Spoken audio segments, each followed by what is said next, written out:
I'm sure all of you have heard by now that the Quest 3 will be coming later this year for $500. There's already loads of information plastered everywhere, so I'll just break down the key points. This headset will be 40% slimmer than the Quest 2, and therefore most likely more lighter, which is quite surprising as the Quest 2 is already really light. Of course, the graphics will be improved with a higher resolution on the display along with a new generation Snapdragon CPU.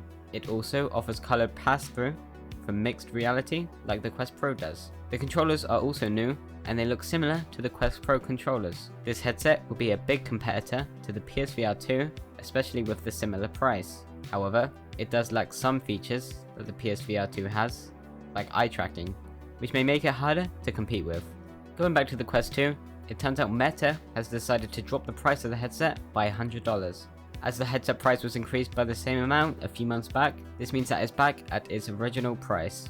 The Quest 2 will still be sold when the Quest 3 releases, but if you haven't got the Quest 2 and you've been wanting to buy one, you would be better off waiting until the Quest 3 releases if you can afford the little extra money.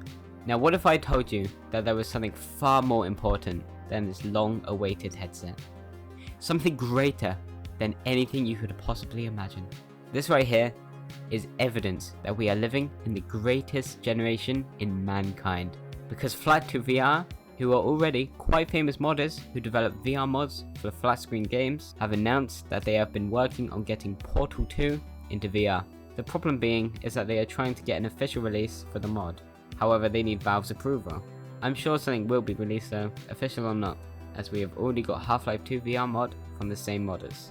Now I'm sure many Assassin's Creed fans are excited for Mirage, especially with the recent trailer reveal on the PlayStation Showcase. But it seems Ubisoft have another game up their sleeves, which is Assassin's Creed Nexus.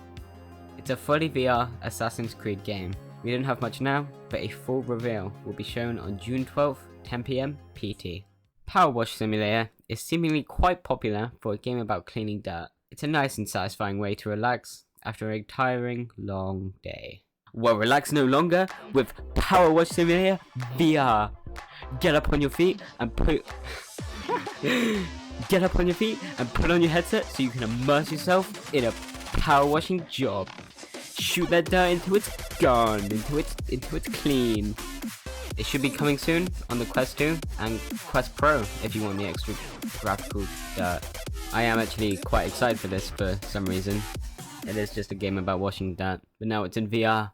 Now before we finish today, I want to go over a game not many people have been talking about, but they really should be. Battle Talent has just recently released. It's quite similar to Blade and Sorcery, but I actually like it a lot more to be honest. I played the demo last year, but never managed to make a video on it. This is because it mainly was just me slaughtering people for 5 hours straight. I may play it in the coming weeks, and I highly recommend you check it out. It has a lot of game modes and stuff to do, along with Sandbox, which is always fun. But that's it for this week, and I'll see you guys later.